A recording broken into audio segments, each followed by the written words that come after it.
Good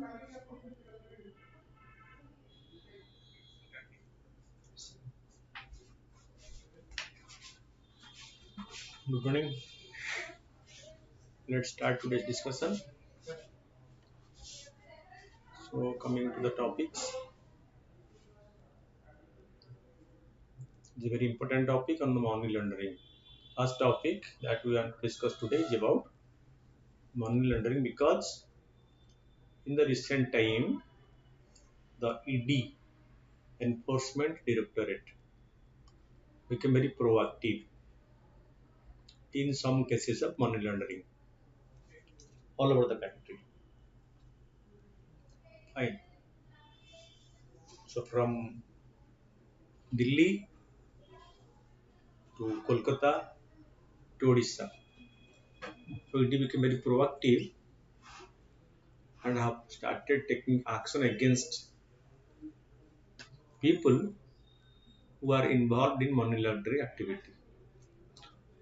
Which is the National Herald case in where the Gandhi family, like Sonia Gandhi and Rahul Gandhi, have been grilled by ED. In West Bengal, that ministers of this Trinamool Congress government is under scanner for unearthing of a huge amount. And in Odisha, the chit fund scam, ED became proactive in seizing the property of an ex-MLA. So, in this light, so the topic, what is money laundering, what is the act, and how it is going to check this illegal activity in Indian economy. Fine. So money laundering basically means the illegal activity of converting black money to white money by adopting some methods which are not approved, which are not legitimate. In this context, there are many criticisms surrounding the Prevention of Money Laundering Act. Recently, the Supreme Court has upheld the core amendments made to the Act in 2002. So money laundering has become a matter of international concern, and India has undertaken several international commitment in this regard. Because money laundering is a global activity. So nations around the world have started taking action against money laundering because money laundering is used to terror funding and other illegal activities around the world. The provisions of the Prevention of Money Laundering Act was introduced in 2002 ostensibly to tackle the problem of money laundering. It has been subjected to several amendments in course of time. Over 240 petitions were filed against the amendments in which the challengers claim to violate personal liberty of the person whose assets were seized or about whom the action was taken. Their personal liberty is violated. On this basis, they have filed the cases in the court. But the Supreme Court verdict upheld all the controversial provisions of the Prevention of the Money Laundering Act that fell short of judicial standards of reviewing legislation action. So whatever changes are suggested by the individuals in the petitions in the court have been rejected by the Supreme Court. The apex court has rejected all the petitions filed against Prevention of Money Laundering Act passed by the Parliament. Okay. Then on which ground the criticism? The power to enforcement directorate. The Act gives the government and the enforcement directorate virtually unbridled powers of summons, arrest, and raids. So what it gives? It gives power for summon, arrest, and raids. Who? To enforcement directorate to enforce it. Despite having power of investigation, the ED has not been classified as a police agency. Although it summon, it investigate, it summon the people, but it has not been categorized as a police agency. Besides, there is lack of clarity about ED selection of cases to investigate. On which basis ED select the case? There are so many cases, but ED become very selective. What are the grounds on which ED select one particular case for investigation and others are not? That needs to be very clear. That's very clear because that can bring transparency to the system. Because there are so many cases and it is called that the ED is working at the behest of the central government in opening cases. And for quite prolonged period, it remained very silent and on specific occasions, it became very proactive. So on what basis it take up the cases and what is the rationale behind this and why the other cases are not taken by the ED and what is the reason for specific cases that are taken proactively by ED is a big challenge. Okay, so that's why it is right now ED should bring transparency as to what are the ground or parameter for which a particular case is taken for investigation by ED, whereas there is several such cases which remain for years without proper investigation by the ED. When you can see in the we have great example in Odisha, the chit fund scam, though it is more than a decade, but ED sleeps, wake up from its sleep in between at times, then remain silent for the next 2 3 years. So this at times put question mark on the agency's integrity or its seriousness in trying a particular case and bringing it to logical conclusion with hours or punishment. The case is taken off, then there is a breakup 2 3 4 years, and again there is some cases remain like that, and in some cases it reopen again. So this put a question mark on the parameters based on which it is start taking action. Then what else? Bail and the burden of proof. It makes bail near impossible while shifting the burden of proof of innocence onto the accused rather than the prosecution. So the innocence, proving the innocence is to the accused, the prosecution. The accused is to prove himself innocent. The prosecution cannot, it's not the responsibility to provide the proof against him or her. The court made it clear that state has a compelling interest in imposing stringent bail conditions economic offences. As you know, as the economy is growing, so is the magnitude of the economic offences. As the magnitude of the economic offences are growing, so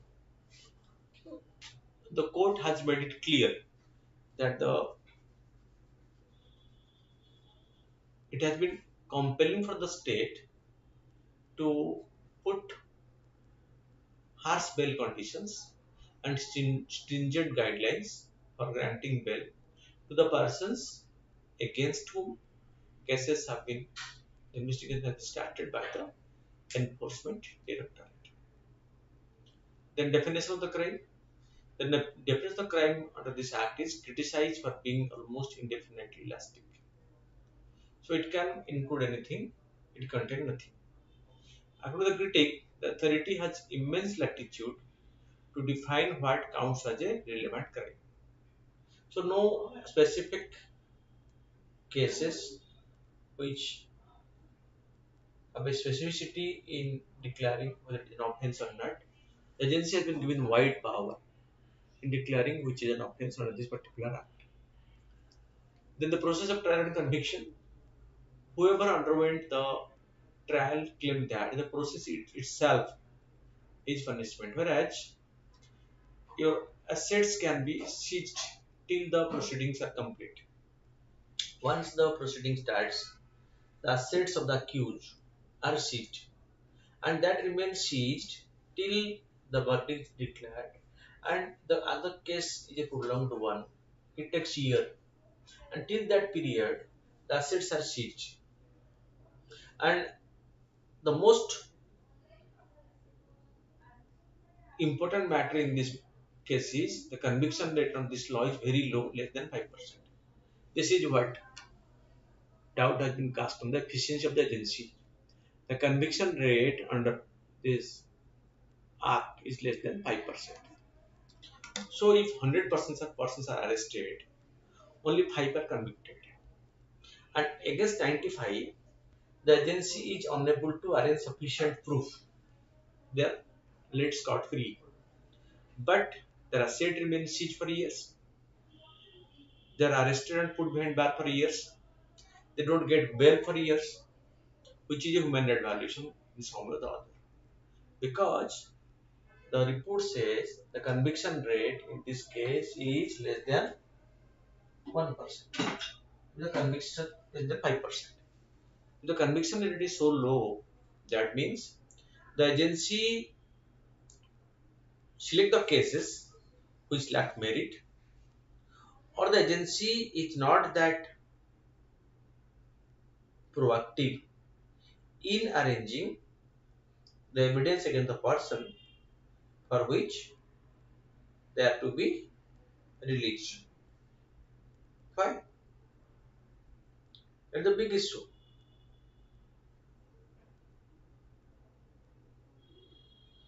Fine. So looking at the conviction rate, the low conviction rate, the law is being criticized that the agency became vindictive and arrest person, seize their assets, but when it comes to arranging evidence against, they fail. So less than 5% the conviction rate. In theory, the law provides safeguard against attaching properties, but those safeguards are weak and do not allow or even reasonable expectation that might be necessary for your dignity or continuing with your business or livelihood. Fine. So this act was enacted as a money bill. While enacting the law, the substitute of the money bill was used, which reduces the power of the Rajya Sabha for wider deliberation. So it is alleged that the parliamentary procedure under which the law was enacted by itself, it's proper, but it has not given the sufficient scope to the elder house to deliberate. So let's know about the provisions of the bill. It was enacted in January 2003, and the act, along with the rules framed there, came into force with effect from 1st July 2005. So Money Laundering Act 2002, enacted in 2003, came into effect in 2005. This act came into effect on 1st July 2005 to check the illegal transfer of black money to white money, conversion of black money to white money. Fine. The Parliament enacted the Prevention of Money Laundering Act as a result of international commitment to sternly deal with the finance of money laundering of proceeds of a crime having transnational consequences and on the financial system of the countries. Because money laundering is not a domestic activity, it is have international ramification.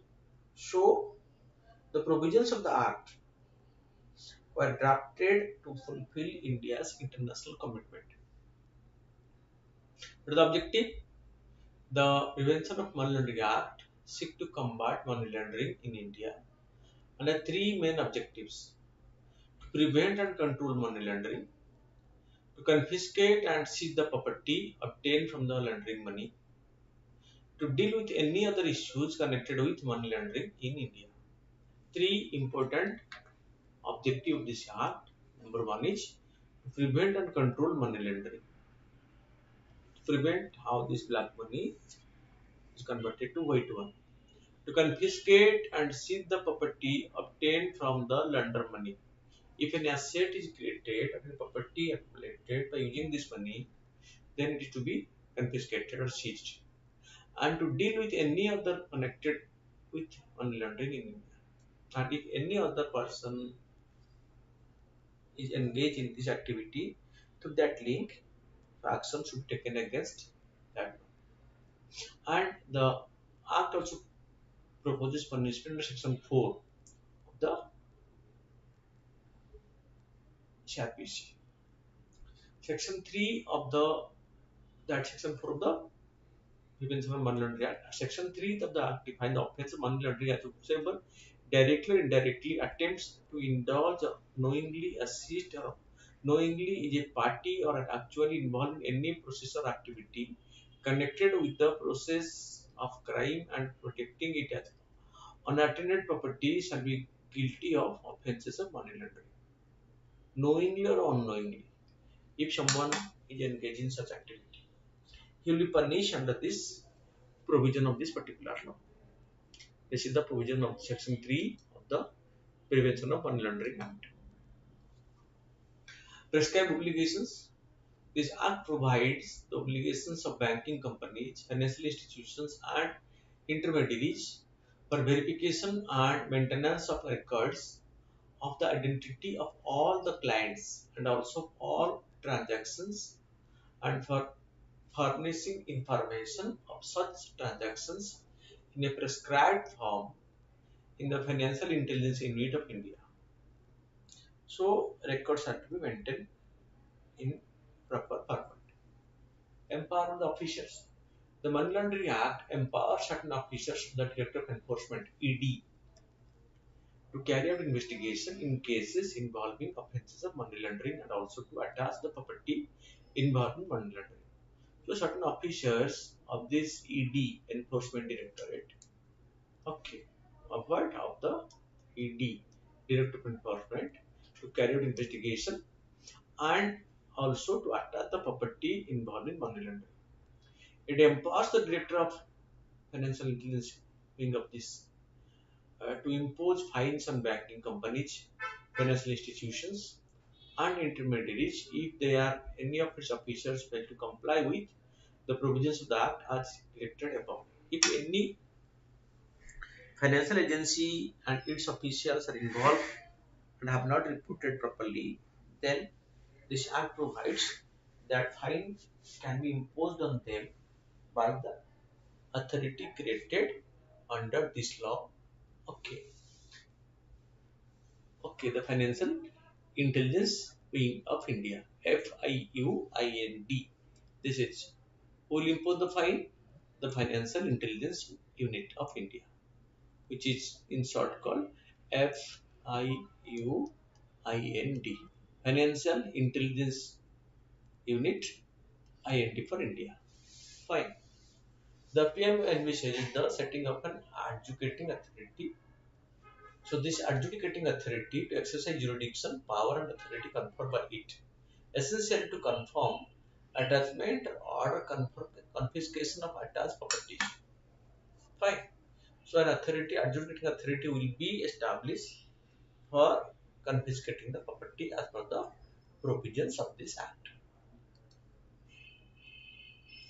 It also envisages the setting up of an appellate tribunal to hear appeals against the order of the adjudicating authority, and the authority like the Director of Financial Intelligence Unit of India. Special courts. It envisages the designation of one or more court of sessions, a special court or special courts to try the offences punishable under PMLA and offences with which the accused may, under the Code of the Criminal Procedure 1973, be charged at the same trial. A special court can be established under the provisions of this Act for trial of the cases. The special courts, there is a provision for establishment of special courts under this Act. These courts have been empowered to trial the cases under the Prevention of Money Laundering Act.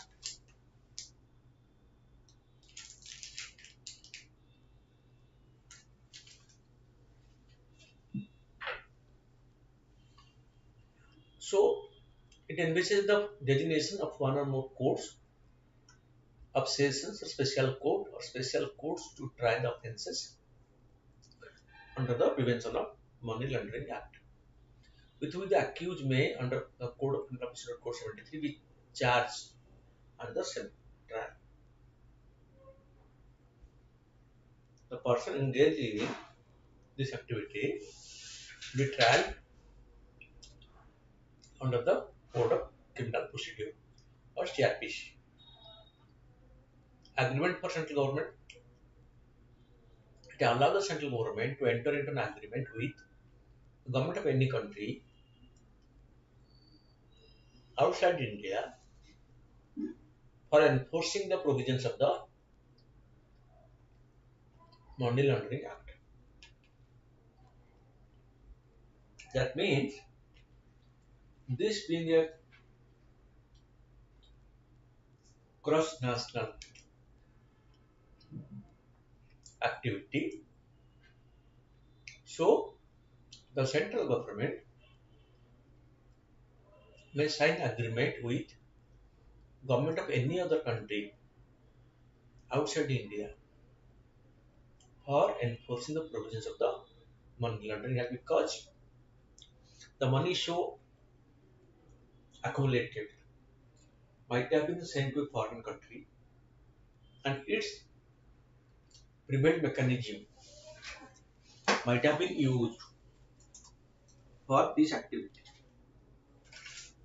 Keeping this, government has been authorized, central government is authorized in India. The central government is authorized to sign agreement with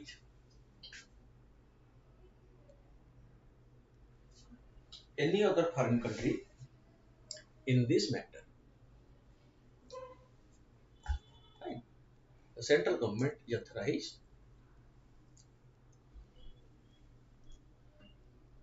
for this purpose. So it can enter into agreement with any foreign country, and through that agreement it can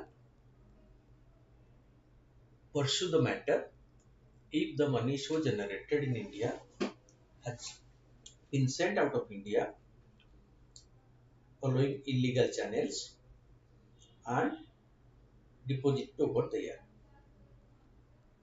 So that is why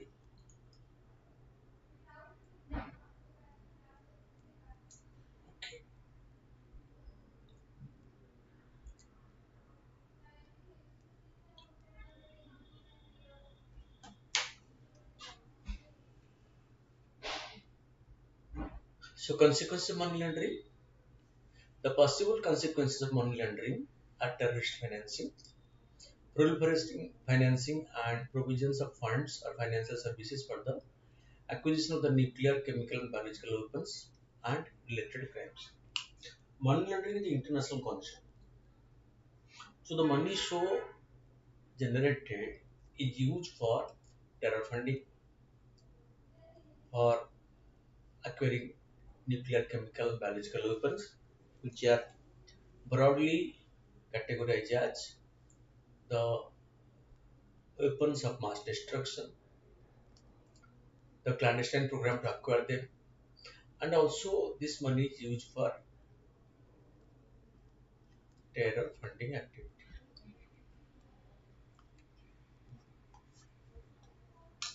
Then financial dispute and governance. These crimes, as well as those underlying crimes that generate money laundering activity, can threaten the stability of a country's financial sector and a country's external stability more generally. This in turn can affect the law and order, governance, regulatory effectiveness, foreign investment, and international capital flow. If the system degenerates, it has its consequences. So, the this illegal activity of money laundering at times started creeping into the system and make it weak. The system became weaker by the provisions of the Act, provisions by the continuing the non-learning activity. So the provisions of the Act have been made to stringently implement the anti-money laundering provisions by which this crime can be prevented and the trust of the international community on the economy of the country is restored. Because the country from where this activity is rampant, the international community loses faith on that. The investors become apprehensive to invest their money there. So all these have very negative impact, very negative impact. So that is why. So these are to be checked. Fine. Then the social cost of money laundering includes allowing drug traffickers, smugglers, and other criminals to expand operations and the transfer of economic power from the market, government, and citizen to the criminals. In external cases, money laundering can lead to a complete takeover of the legitimate government. Right? There is a possibility that they become so powerful at times that they can take over the legitimate government of a country because they became very powerful non-state actors, but they turn to be very powerful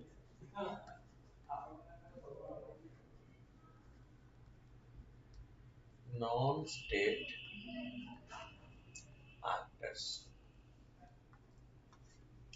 who, although are staying inside the domain, but are beyond the controlling capacity of the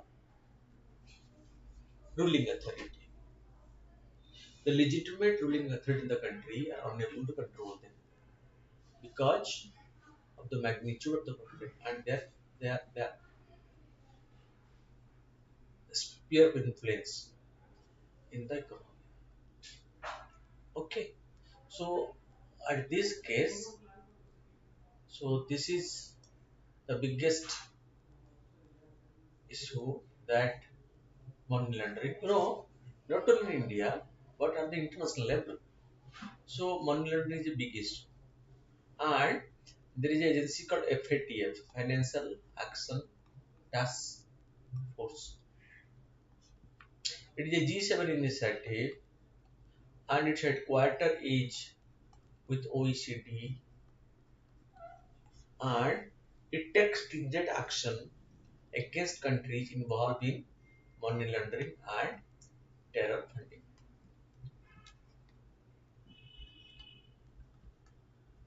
So recently, so country like Pakistan are in the grey list of FATF. Country like Iran, country like North Korea are in the black list of FATF. Fine. So when a country is put in the grey list and black list, so it faces isolation in the international community in getting any financial support from the international community. That is what. Fine. So Pakistan, the scanner by the FATF for a quite long period for its active involvement in money laundering and terror funding activity.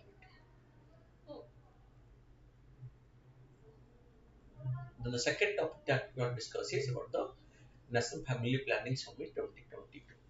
You know, India is the first country in the world to launch family planning in a very mega way, involving the common people. It is the first country to launch family planning to control the population.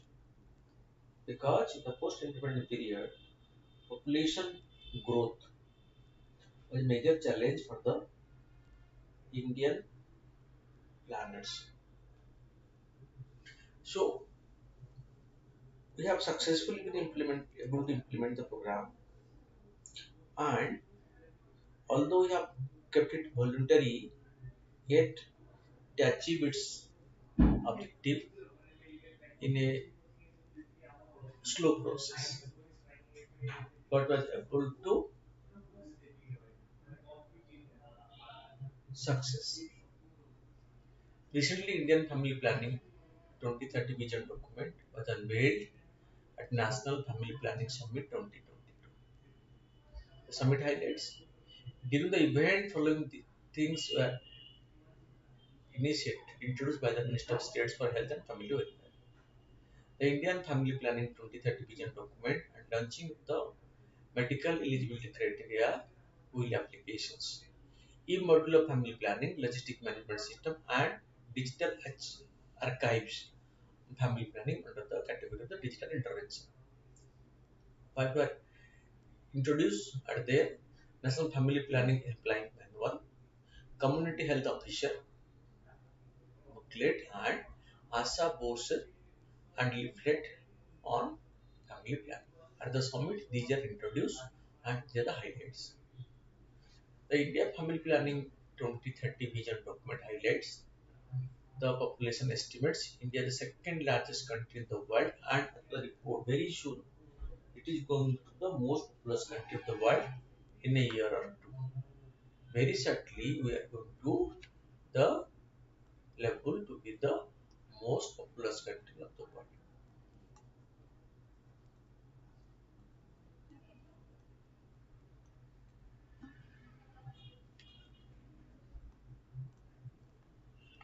Very soon.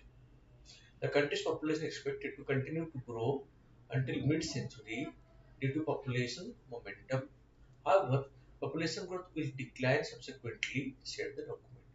Till 2050, population will continue to grow, and after that, it will start falling. Priority areas identified in the Center's Family Planning Vision document 2030.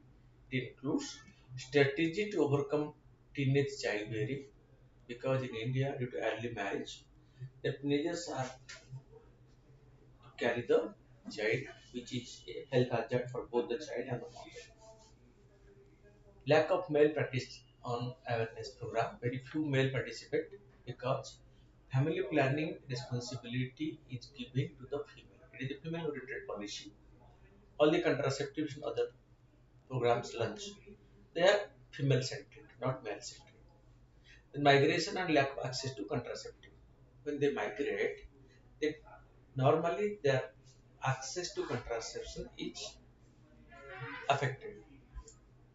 It also includes a plan to use the private sector for providing modern contraceptives. So in this plan, the government want to involve the private sector in providing the contraceptive to the people. So these are the provisions in the family planning 2030 vision. But more are the outcome of India's family planning efforts, achieving replacement and level fertility. India has achieved replacement level fertility with as many as 31 states and union territories reaching total fertility rate at 2.1% recently. This is the replacement level. When it is 2.1, it is almost replacement level for two parents who they have two children. Increased use of modern contraceptives between 2012 and 2020, India has added more than 1.5 crore additional users for modern contraceptives, thereby increasing their use substantially. So this is what is a big change in attitude when the people in the productive age group are added in large number in using contraceptives. So modern contraceptives. So that is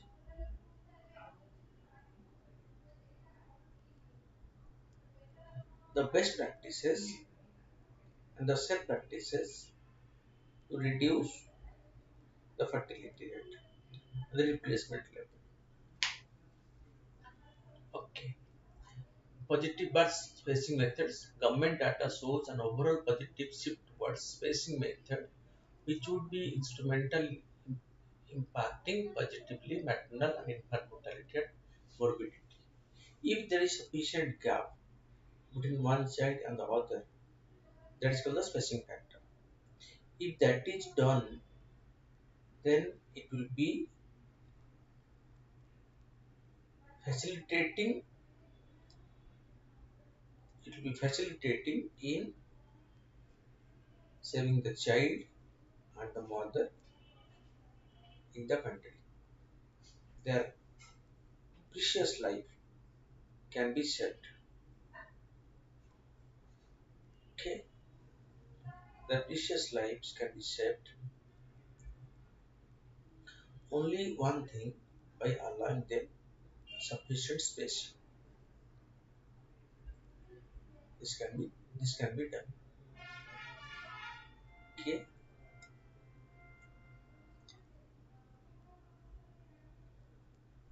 Then moving to the next, road safety. The report on this road safety.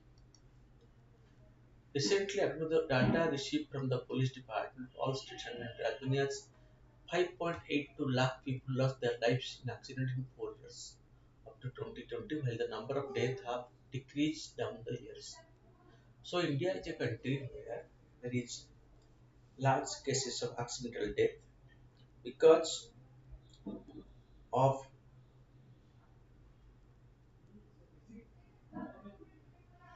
the fault of the drivers.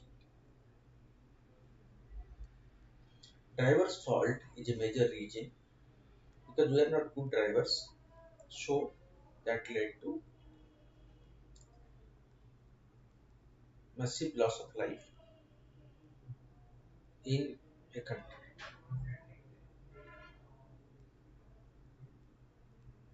Okay, so death in 2022 is 47,984, and in 19 it was 53,000. So there is a fall of around 6,000 between the 2 years. That is due to the creation of awareness and action by the enforcement agency. Speeding causes of road accident. Why the accident took place? An increase in average speed is directly related with both to the likelihood of a crash occurring and to the severity of the consequence of the crash. Because of the violation of the speed limit, the speed limit is violated. That is why. So more and more accident took place. As well as not only the speed thrills, but it kills. Along with that, what happens? So the person who met an accident while the vehicle is in speed, his chances of fatality increases. His chances of fatality increases considerably. That is what. Why? Then driving under the influence of alcohol. Driving under the influence of alcohol, each and any psychoactive substances or drugs increases the risk of crash that result in death or serious injury. The person driving under the influence of liquor or any other psychotropic substance,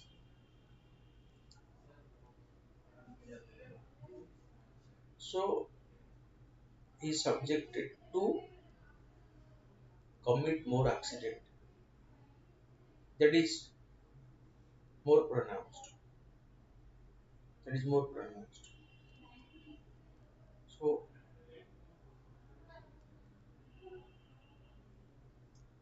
fine. Then non-use of motorcycle helmets, seat belts, and child restraints. We are very rarely aware about the use of helmet while driving two-wheelers, seatbelt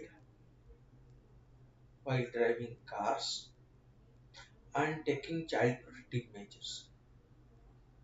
If we have taken that, though many lives might have been saved, but because These are very rarely accepted by the people, so the number of casualty increases.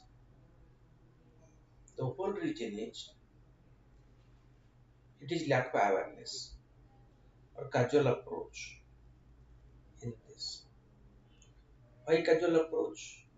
Because so they take it as not that serious an issue and they drive in a very rough manner without following the minimum criteria set by the people, by the enforcement agency or the parameters. Fine. It is like that. So we wear helmet and seat belt only apprehending police action. Only apprehending police action. Not for our own safety or safety of the people. But we only do it for the fear of the police. Only the fear of the police make the system to act in this way. Right. So non-use of helmet in the motorcycle and the seatbelt and the child restraints are the factors for this. Then moving on, distracted drivings. There are many types of distractions that can lead to impaired driving. Big hoardings on the road, distraction caused by mobile phone has emerged as a growing concern for road safety.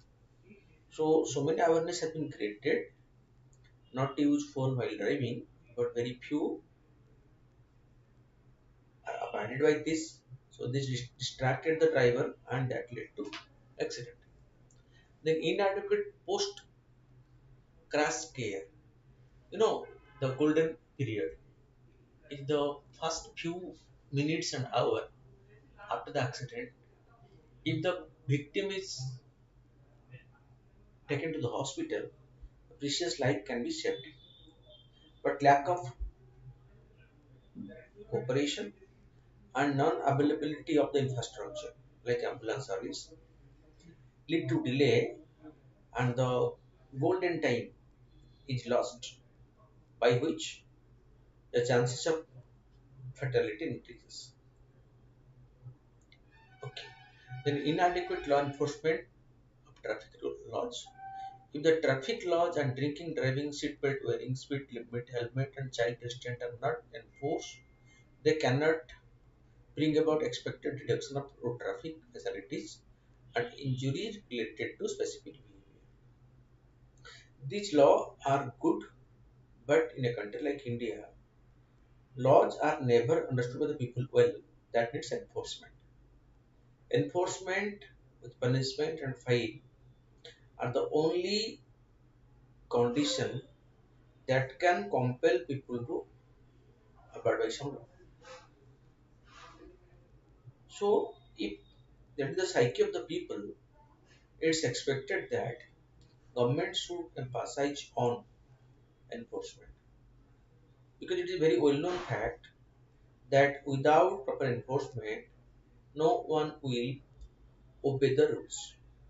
Rules can only be obeyed if they are with a stringent punishment provision through enforcement.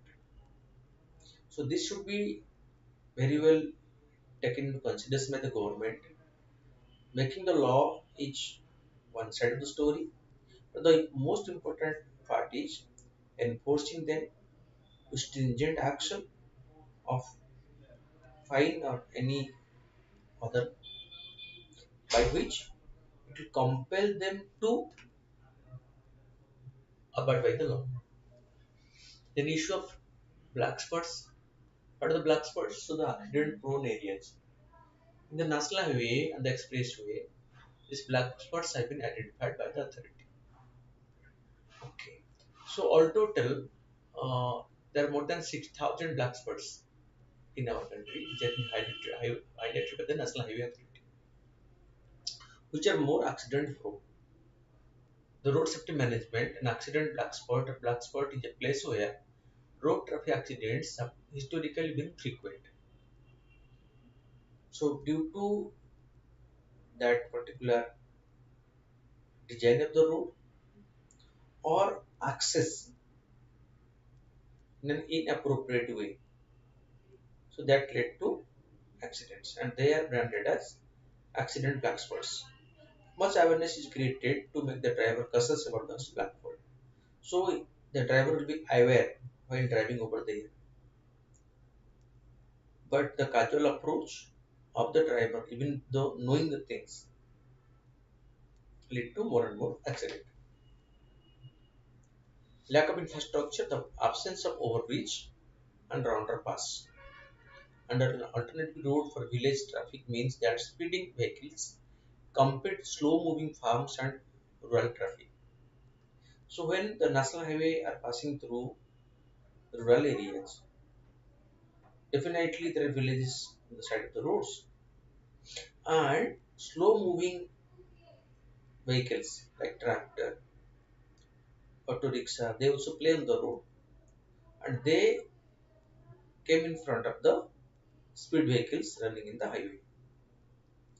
That led to more accident because in the highway or the expressways, vehicle have a speed limit. They normally move at a faster rate. But because the passes through the rural areas where the slow moving vehicles used in agriculture and rural transportations are used, so both collide. They cannot catch up with the speed of the high speed vehicles running on the highway. That led to accidents and the fatalities.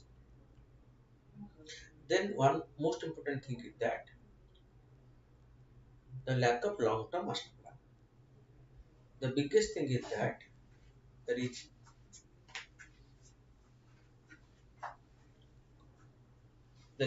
biggest thing is that we don't have a long term action plan for this.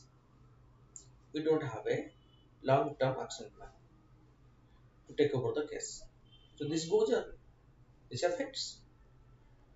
Then implication of road accident. So high fatality rate. The fatality rates are high in many cities in the subcontinent. India has the dubious distinction of according to the 6% of the world's road death while having just 1% of the vehicles. We have 1% of the vehicles, but we witness 6% of the accidental death in our country. The high degree of air pollution. There is also growing concern over the high degree of air pollution in Indian cities. It is evident that most pollution is caused by motor vehicles. Increased congestions. The growing trend towards private transportation increases congestion due to lack of public transport facility. So private transport is used, and if everyone think of this private transport, that increases the number of vehicles on the road, and that lead to pollution and more of accidents. Social sphere. This concern job loss and related financial hardship, loss of amenity, and fatal impact on the functioning of the whole family. The person who met an accident, his family suffer. His family suffer. It's a real fact that the family suffers when fine.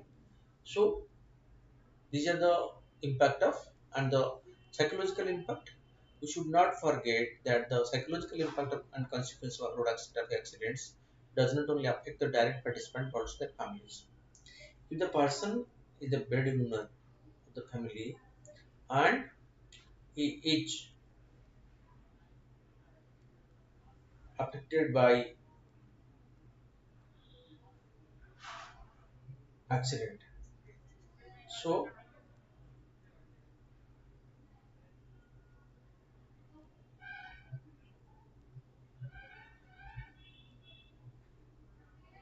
Not only he, but his entire family is affected by this.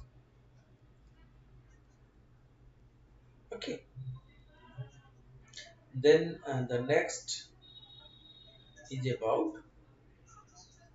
the hepatitis, another major killer. Okay. So, World Hepatitis Day is celebrated on July 29th every year. On this day, the World Health Organization is highlighting the need to bring hepatitis care close to the people in need. The theme of this 2022 is bringing hepatitis care close to you, closer to you. This means available, affordable, and accessible hepatitis care to all. Three age, that is available, affordable, and accessible healthcare facility for the hepatitis victims. This is crucial in the quest to eliminate the viral hepatitis as a public health threat by 2030. A global target. WHO's Global Hepatitis Strategy, endorsed by all WHO member states, aim to reduce new hepatitis infection by 90% and death by 65% between 2016 to 2030. This being a viral disease, so vaccination is being done, and along with the vaccination, so more important is creating awareness among the people. Need of action. Hepatitis is the only communicable disease where mortality is showing an increasing trend. Globally, approximately 354 million are suffering from the hepatitis B and C. Southeast Asia has 20% of the total morbidity burden of hepatitis. About 95% of all hepatitis-related death are due to liver cirrhosis and liver cancer caused by the hepatitis B and C virus. Two things of hepatitis is cirrhosis and liver cancer. These two are the ultimate impact of hepatitis. Cirrhosis of the liver and liver cancer. A world free of hepatitis is practical and feasible. The tool to diagnose, treat and prevent are present. Coming to Indian scenario, viral hepatitis caused by hepatitis virus A through E still remain a major public health problem in India. India has intermediate to high endemicity of hepatitis B surface antigen and estimated 40 million chronic HBV infected people, constituting approximately 11% of the total global burden is in India. This shows the dimension of this particular disease in our country. How pandemic like situation is there over the hepatitis. Hepatitis means inflames the liver.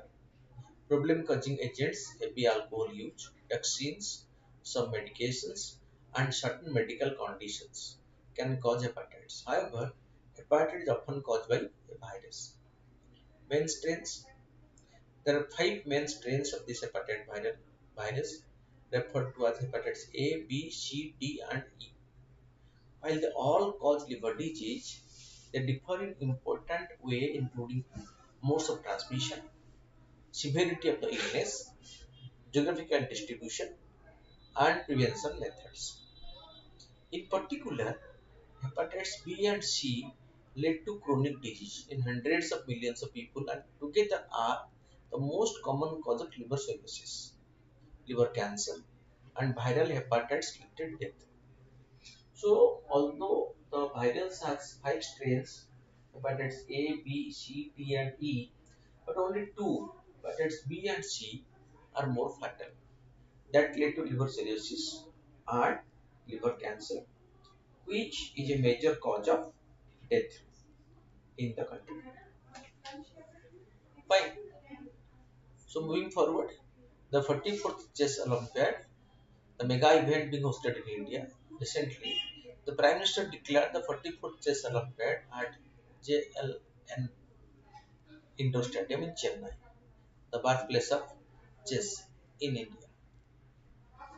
It's the first time the Chess Olympiad is being held in the place of its origin, that's India, is coming to Asia for the first time in 3 decades. We had the highest ever number of countries participating. We had the highest ever number of teams participating. We had the highest number of entries in the women's section. The first ever touch rally of the chess started this time, which was given to the Prime Minister. Tamil Nadu has a strong historical connection with chess. Why? This is why it is the chess powerhouse of India. It has produced many Indian chess grandmasters and it is home to the finest minds, vibrant culture, and oldest language, Tamil, in the world. Tamil is one of the oldest language in the world.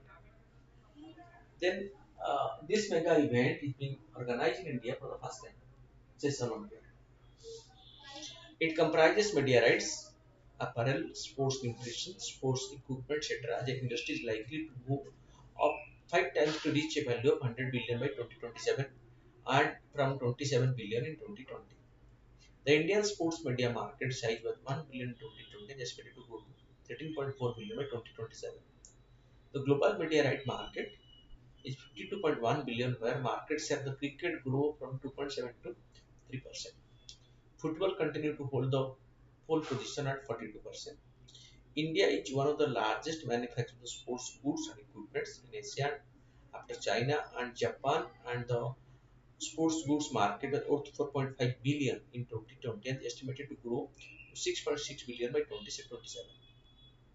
The Indian sports apparel market was worth 13 billion in 2020 and is estimated to grow to 21 billion by 2023, largely growing on the back of menswear products used in the sports. And what is the government initiative in the sports sector? So, Fit India movement is a nationwide movement in India to encourage people to remain healthy and fit by including physical activities and sports in their daily lives. Khelo India scheme. The Khelo India scheme was initiated in 2016 post the fusion of three earlier schemes, the Rajiv Gandhi Khela Vision Urban Sports Infrastructure Scheme and the National Sports Talent Search Scheme. The Government of India launched the Khelo India program. Then this scheme was focused on increasing mass participation of youth in annual sports games and competitions.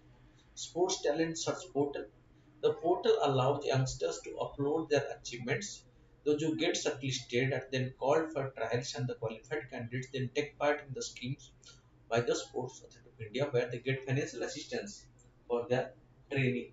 So this Hello India program aims to search, locate, and provide financial assistance for training the budding sports talents. So with the objective of increasing India's medal tally in international sporting events. The committee is answerable for preparing a far-reaching action plan for the powerful participation of the Indian players in the Olympic Games 2021 Tokyo, 2022 Paris, and 2020 Los Angeles. National Sports Award Scheme. The government acknowledged the receipt of sports person with the Arjuna Award, the Rajiv Gandhi Khel Ratna Award named to Major Dhyanchand Khel Ratna Award right now. So this has been changed. This Rajiv Gandhi Khel Ratna Award, which was earlier given, has been renamed as Major Dhyanchand Award right now. The Dronacharya Award for the achievements of the trainers and commitment of sports persons and coaches in the field of sports. Sports and game of person with disability scheme. We participate in this Olympic for the differently abled. Okay, and we are able to get many laurels over there, like the Pramod Bhagat from Odisha, get the gold at the Paralympic in badminton. That's a big achievement for him. Okay. Target Olympic Podium Scheme. Under this National Sports Development Fund, to help the potential medal possibility for the Olympic Games of 16 and 2020, the main center is given to athletics, badminton, boxing, archery, wrestling, and shooting events.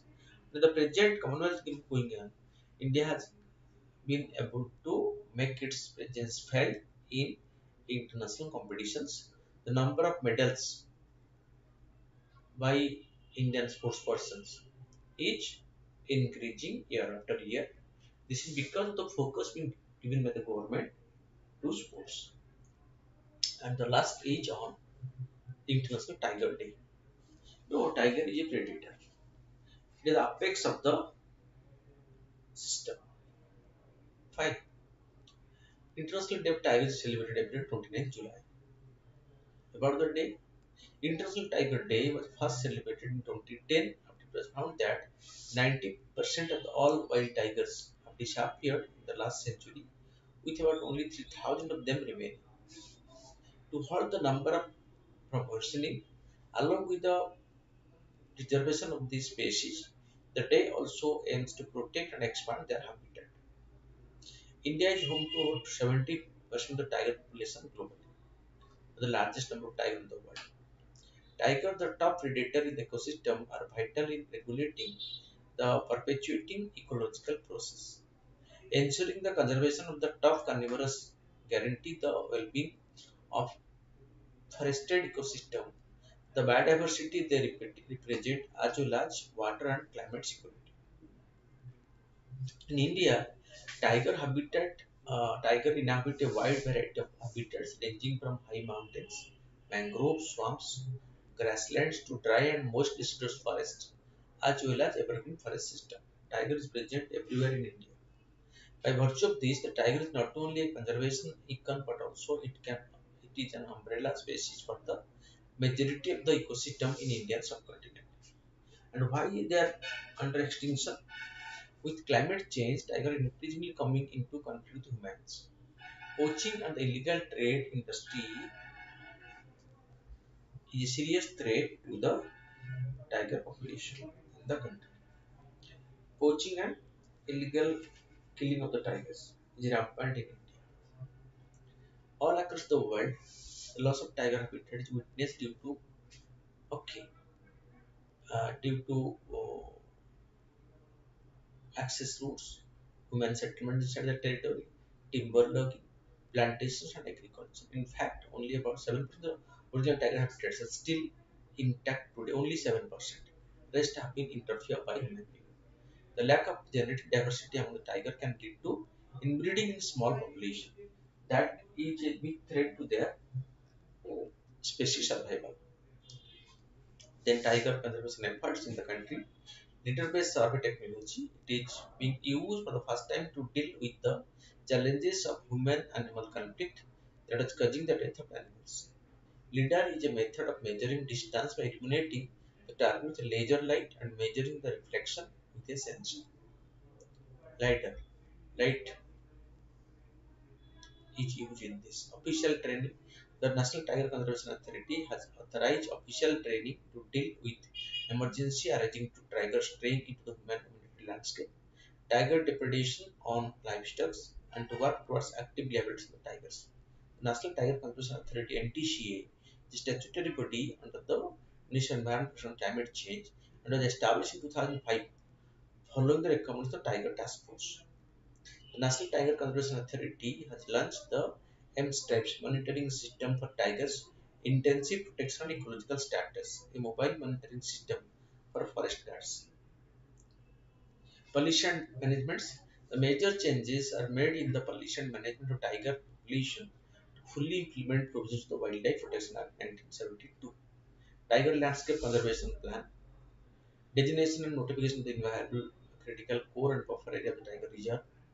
Identification and declaration of new tiger reserve. Like in Odisha, we have three. Similpal is the one. Then we have added Satkosia and Sunabeda as tiger reserves. Odisha has three tiger reserves. So to remember, the oldest one is at Similpal. And we have added Sunabeda and Satkosia as tiger. And for the first time in the Satkosia, the first tiger translocation project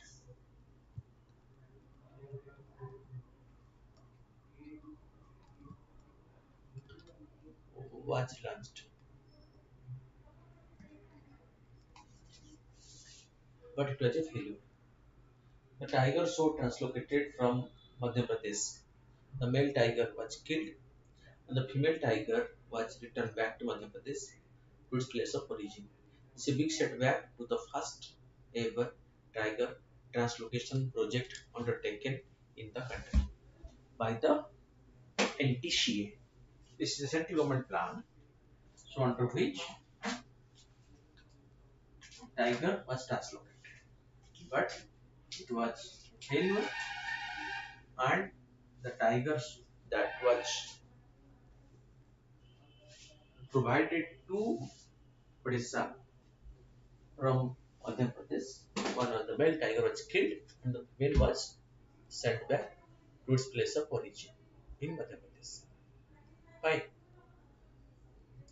Then, because of tiger landscape and the importance of the corridor and their physical alienation at the highest level of governance and integrating tiger conservation with the developmental activity using the power of reliable information in geographic information system database. Project Tiger is a centrally sponsored scheme of the Ministry of Environment and Climate Change. Provides central assistance to the tiger states for tiger conservation and designated tiger reserves. So, under the Project Tiger, central government provides assistance to the states in the protection of the tigers. International collaboration: India has signed a protocol on the conservation of tiger with the China and memorandum of understanding with Bangladesh on its conservation of the Sundarban. Because in ancient Chinese medicine, tiger body parts are used. That's the major reason for the killing of tigers in India. Also, the cabinet has given the nod to sign a memorandum of understanding with Myanmar to combat timber trafficking and conservation of the tiger and other wildlife. Besides, bilateral engagement are being carried out with the Bhutan, Nepal, and Cambodia. The government of Guatemala has enlisted the collaboration with the government of India to safeguard the jaguar population. A tripartite institute level have been signed between National Tiger Conservation Authority, the Wildlife Institute of India, Dehradun, and the A.K. Stevades Institute of Ecological Conservation, Russian Academy of Science for Tiger Conservation. And 2022 has been declared the Year of the Tiger by the World Wildlife Fund. Aims to double the number of tiger in 2022. In India, the target has been achieved. So we need to preserve the tiger, which is the highest species ecosystem, and preserving the tiger will ensure that so the other in the ecosystem are intact. Then coming to the questions, consider the following statements about hepatitis. World Hepatitis Day is celebrated on 29th July every year. Theme of the 2022 was bringing hepatitis care closer to you. Hepatitis means inflammation of the kidney, no, the liver. So this question number one, option C is wrong. It is not kidney, it's the liver. So one and two are right. Then coming to question number two,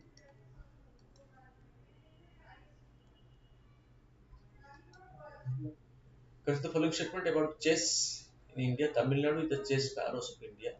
The 44th Chess Olympiad has been conducted at JLN Indoor Stadium, Chennai, going on right now. Both are correct. Coming to three, consider the following statement regarding tiger. International Tiger Day is celebrated every year on 29th July. India is home to over 70% of the total tiger population globally. Project Tiger is a tiger conservation program launched by the government in 1973. Yes, it was launched by government of India to protect the tiger. At the Ranthambore, it was launched first. Okay. Then coming to Jim Kubot National Park, it was launched. Okay.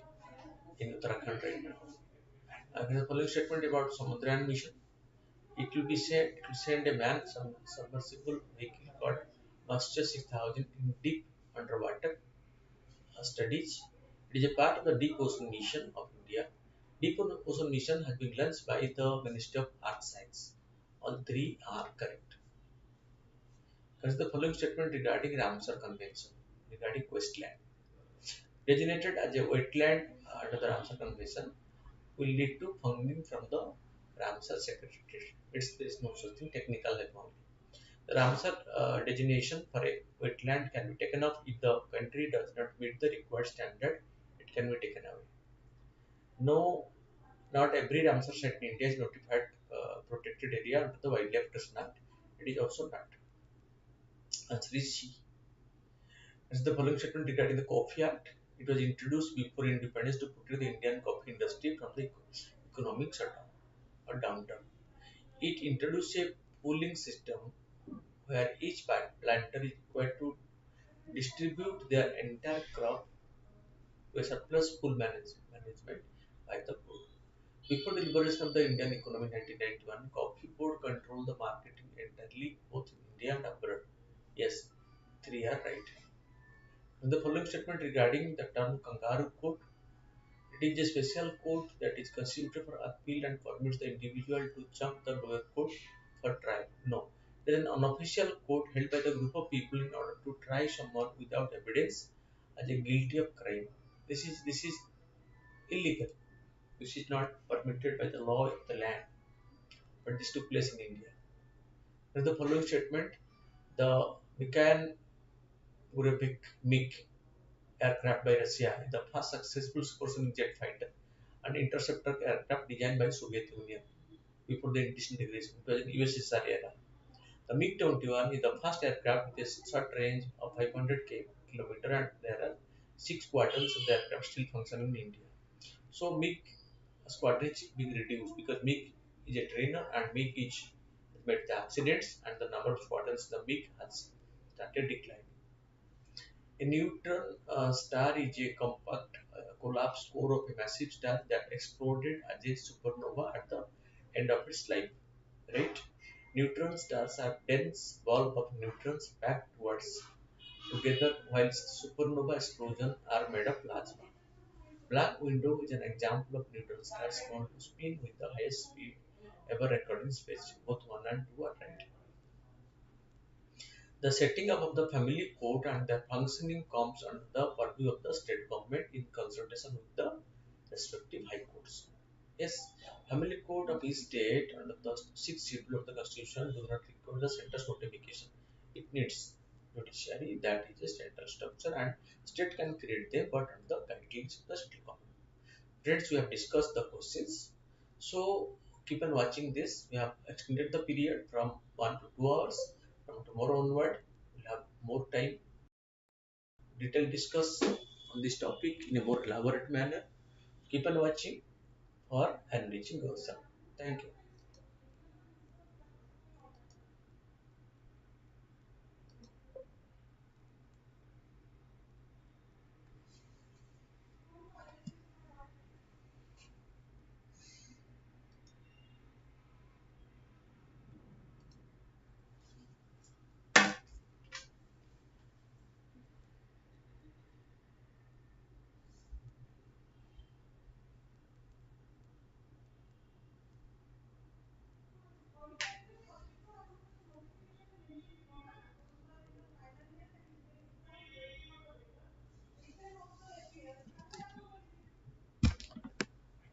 Continue.